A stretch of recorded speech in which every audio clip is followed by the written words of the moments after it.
All these things మనం ఎందుకు చేస్తున్నామంటే ఇవన్నీ ఎందుకు చేయడానికి కారణం ఏంటంటే ఆలగడ్డ పర్సెప్షన్ మార్చాలి. ఆలగడ్డ అంటే బయట వేరే విధంగా పోర్ట్రే అవుతుంది. అంటే మనుషులు మన ప్రజలు ఫస్ట్ వాళ్ళ ఆలోచన విధానం మారితే రాజకీయ నాయకులు ఇదే చేయగలుగుతారు, ఇవే ఉంటాయి. ఇవి కాకుండా థ్యాంక్స్ టు లొకేషన్. ఎందుకంటే లొకేషన్లో మమ్మల్ని అందరిని ఇన్స్పైర్ చేయడం వల్ల మేము 10 మందిని ఇన్స్పైర్ చేయగలుగుతున్నాం.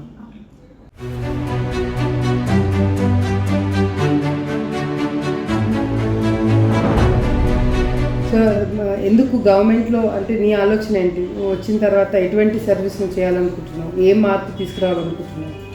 సో డెఫినెట్గా అది రెవెన్యూ డిపార్ట్మెంట్ కాబట్టి అందులో చాలా సమస్యలు వస్తూ ఉంటాయి. ఎలానో 1 ఫ్యామిలీ 1 ఎంటర్‌ప్రెన్యూర్‌షిప్ ఉంది కదా. సో దాన్ని అయితే మీ ద్వారా ప్రోత్సహించాలనేసి నేనైతే కోరుకుంటాను. ఎందుకంటే అది ఒక్కటికి నా బాగా క్లిక్ అయితే సో డెఫినెట్గా ప్రతి ఫ్యామిలీలో నుండి వాళ్ళ ఇన్కమ్ అనేది వేరే లెవెల్లోకి వెళ్తుంది. ఆలగడ్డ మొత్తం ఎక్కువగా మనకు అగ్రేరియన్ ఎకనామీ డామినేటెడ్గా ఉంది ఇప్పుడు. సో దాని నుంచి ఇండస్ట్రీకి రావాలి, ఇండస్ట్రీ నుంచి సర్వీస్ సెక్టర్కి వెళ్ళాల్సి వస్తుంది.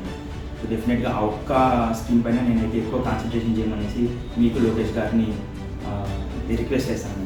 డెఫినెట్గా, ఎందుకంటే నువ్వు పాయింట్ చెప్పావు 1 ఫ్యామిలీ 1 ఎంటర్‌ప్రెన్యూర్‌షిప్ అని.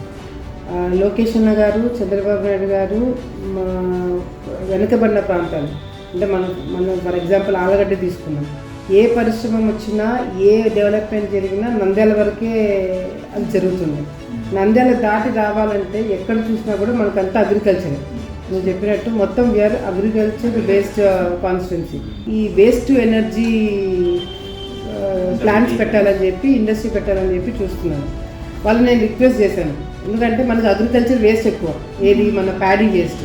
ఆ ప్యాడీ వేస్ట్ అంతా రైతులు ఏం చేస్తారు? కాల్ చేస్తారు.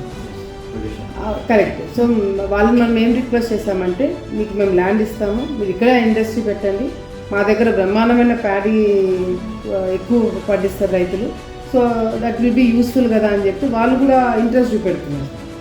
సో అట్లా రైతులు ఏదైతే వేస్ట్ అని చెప్పి కాల్ చేస్తున్నారో అందులో నుంచి వాళ్ళకి డబ్బులు వస్తుంది.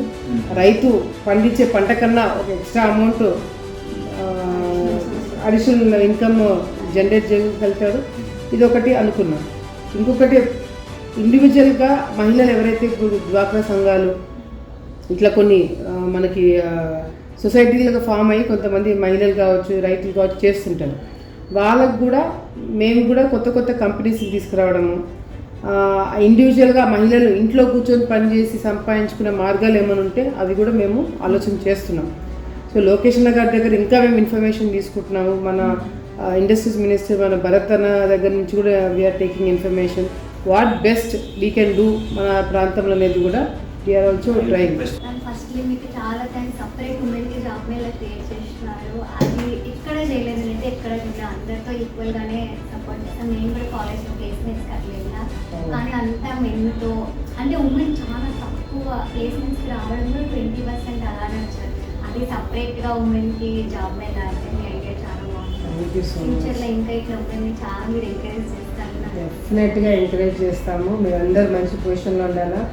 నువ్వు ఆలగడ్డకి ఒకవేళ చేయాలనుకున్న సిచ్యువేషన్ పొజిషన్లో నువ్వు ఉన్నప్పుడు ఏం మార్పు తీసుకురావద్దాం అనుకుంటున్నావు ఆలగడ్డ? నేనైతే ఫస్ట్ గర్ల్స్ ఎడ్యుకేషన్ పైనే అంటే నా ఏం, నేను ఏదైనా సర్వీస్లో ఉన్నా ఇంతకంటే పైకి వెళ్ళినా ఎప్పుడైనా గర్ల్స్కి ఎడ్యుకేషన్లో సపోర్ట్ చేయాలనేది నా ఎయిమ్. నేను దాని మీదనే వర్కౌట్ చేస్తాను. ఏదైతే మా కమ్యూనిటీ కానీ ఎవరికైనా girl education is very important. ఇప్పుడు నేను దాని మీదనే వర్కౌట్ చేస్తాను. మీ అందరికి ఇంకొకటి చెప్తాను, ఎక్కడైతే ఎడ్యుకేషన్ ఆడపిల్లలకి రేట్ తక్కువ ఉందో ఆ ఏరియాస్లో డెఫినెట్గా ఎదర్ అమ్మాయిలకి చిన్న ఏజ్లోనే పెళ్ళిళ్ళు చేసేయడము మన ఏరియాలో నేను చాలా చూశాను. అన్ఫార్చునేట్లీ మొన్న కలెక్టర్ గారి దగ్గరికి వెళ్ళినప్పుడు కూడా ఆలగడ్డ ప్రాంతంలో అమ్మాయిలు చదువు విషయంలో కొద్దిగా వెనుకబడుతున్నారు. అదే కాకుండా చాలామంది ఈ సోషల్ మీడియా, ఈ చాటింగ్, ఈ ఫేస్బుక్లలో ఇవన్నీ చాటింగ్ ఇదంతా చేయడం వల్ల చాలామంది తప్పుగా పట్టేదానికి కూడా మన భయపడుతున్నారు. కరెక్ట్. సో మళ్ళీ తిరిగి రావాలా, వచ్చి ఆలగడ్డకి బాగా సర్వీస్ చేయాలా, మాకు కూడా సలహాలు ఇవ్వాలా, సూచనలు ఇవ్వాలా. మేము ఎక్కడైనా పొరపాటు చేస్తే వేలెత్తి చూపెట్టాలా.